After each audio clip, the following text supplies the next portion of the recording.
क्या आप भी दिन रात मेहनत करते हैं लेकिन फिर भी लगता है कि पैसे कभी काफ़ी नहीं होते। हम सबको बचपन से यही सिखाया गया और पढ़ाया गया कि अच्छे नंबर लाओ, एक अच्छी नौकरी पाओ और ज़िंदगी सेट हो जाएगी। लेकिन क्या वाकई ऐसा होता है? क्या स्कूल हमें पैसे कमाने का तरीका सिखाते हैं?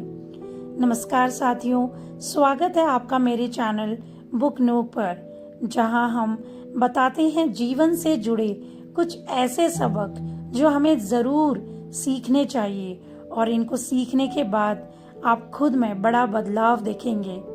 आज मैं आपको एक ऐसी किताब के बारे में बताने जा रही हूँ जिसने मेरी और लाखों लोगों की सोच बदल दी। जी हाँ, इस किताब का नाम है रिच डैड पुअर डैड। ये सिर्फ एक किताब नहीं है, ये एक ऐसी नज़र है जो हमें सिखाती है असली अमीरी सिर्फ बैंक बैलेंस में नहीं, सोच में होती है। इस वीडियो में हम जानेंगे कि कैसे दो पिताओं की सोच, एक अमीर और एक गरीब, एक ही बच्चे को दो जिंदगी जीने का रास्ता दिखाती है। तो अगर आप भी चाहते हैं आर्थिक आजादी, पैसिव इनकम और एक अलग सोच, तो इस वीडियो को अंत तक जरूर देखें। तो दोस्तों, आज हम जानेंगे कुछ ऐसी लर्निंग्स जो हमें ये बुक सिखाती है। वैसे तो हर एक बुक को पढ़ने से हमें कुछ न कुछ लर्निंग्स मिलती हैं, बट आज हम जानने वाले हैं रिच डैड पुअर डैड की बुक की लर्निंग्स के बारे में। इसके लेखक हैं रॉबर्ट कियोसाकी, जिनके दो पिता थे। पुअर डैड, असली पिता, अच्छी पढ़ाई की, शिक्षा दी, सरकारी नौकरी में थे, लेकिन पैसे की तंगी में जीवन बिताया। वहीं दूसरी ओर रिच डैड, मित्र के पिता थे, कॉलेज पास भी नहीं किया लेकिन करोड़पति बने। उन्होंने पैसे के बारे में जीवन की असली शिक्षा दी। कुछ ऐसे लेसन्स जो हमें ये बुक सिखाती है वो है, पहला, अमीर लोग पैसे के लिए काम नहीं करते। ज्यादातर लोग नौकरी करते हैं और सैलरी से जीवन चलाते हैं। अगर नौकरी चली जाए तो उनकी कमाई बंद हो जाती है। पैसा तुम्हारा गुलाम होना चाहिए। रिच डैड कहते हैं कि तुम पैसे के गुलाम मत बनो। उदाहरण के लिए, अगर कोई व्यक्ति हर महीने सिर्फ सैलरी पर निर्भर है तो वह हमेशा नौकरी के डर में रहेगा। वहीं जो स्टॉक्स, रियल एस्टेट या बिजनेस से कमाई करता है वह आजाद है। दूसरा, वित्तीय साक्षरता जरूरी है, यानी कि फाइनेंशियल लिटरेसी।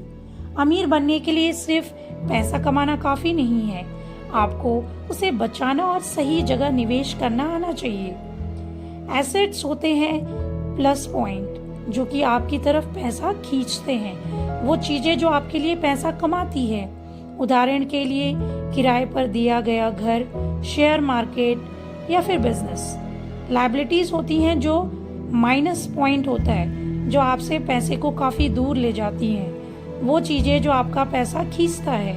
उदाहरण के लिए, कार की ईएमआई, बड़ा घर जिसमें आप खुद रहते हैं। तीसरा लेसन है, अपने बिजनेस पर ध्यान दो, नौकरी पर नहीं। नौकरी से आपकी कमाई सीमित रहती है। अमीर लोग स्वयं का व्यवसाय बनाते हैं, यानी कोई ऐसी सिस्टम जो बिना उनके काम किए भी पैसा लाता रहे। उदाहरण के लिए, एक शिक्षक सिर्फ वेतन कमाता है, लेकिन अगर वही कोई कोर्स ऑनलाइन बेचने लगे तो वो बिजनेस बन जाता है। चौथा लेसन हमें सिखाता है कि टैक्स और कंपनी की ताकत को समझो।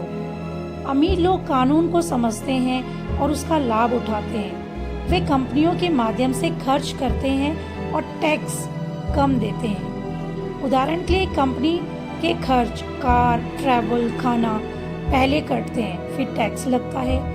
लेकिन एक नौकरी पेशा व्यक्ति पहले टैक्स देता है, फिर बचा पैसा खर्च करता है। पांचवा लेसन जो हमें यह बुक सिखाती है वो है, डर और लालच से ऊपर उठो। लोग अक्सर पैसे के बारे में डर या लालच से गलत फैसले लेते हैं। डर से वे रिस्क नहीं लेते और लालच उन्हें धोखा दिलाता है। उदाहरण के लिए, स्टॉक मार्केट गिरते ही डर के कारण लोग बेच देते हैं, जबकि अमीर लोग गिरावट में ही खरीदते हैं।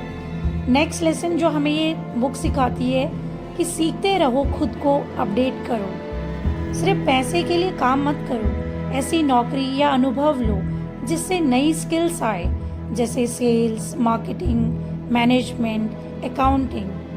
नेक्स्ट लेसन जो हम इस बुक से सीखते हैं वो है बाधाओं को पहचानो और उनसे लड़ो।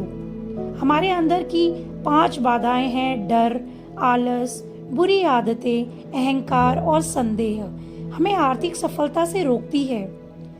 नेक्स्ट है, अमीर लोग सीखने के लिए पैसे खर्च करते हैं। क्या आप अपने आप पे पैसा खर्च करते हैं सीखने के लिए? बिल्कुल नहीं। खुद में निवेश करो, किताबें पढ़ो, कोर्स करो, सेमिनार में जाओ। जितना ज्यादा ज्ञान उतना ज्यादा कमाई का रास्ता। अंतिम संदेश, फाइनल मैसेज जो हमें रिच डैड पुअर डैड देती है, वो कहती है कि अमीरी सिर्फ पैसे से नहीं, सोच और व्यवहार से आती है। पैसा एक टूल है, अगर सही इस्तेमाल किया जाए तो जिंदगी बना सकता है, गलत हाथों में बर्बाद कर सकता है। आप क्या कर सकते हैं? अभी से सोचो। हर महीने अपनी कमाई का हिस्सा निवेश करो। एसेट्स और लायबिलिटीज की लिस्ट बनाओ। पैसे पर किताबें पढ़ो, खर्च करो। The intelligent investors, think and grow rich, the psychology of money. नया स्किल सीखो, जैसे डिजिटल मार्केटिंग, स्टॉक, इन्वेस्टिंग या रियल एस्टेट। तो कैसी लगी आपको ये कहानी? कमेंट करके ज़रूर बताएं। एंड मिलते हैं एक न्यू लर्निंग के साथ। तब तक अपना ख्याल रखें। धन्यवाद।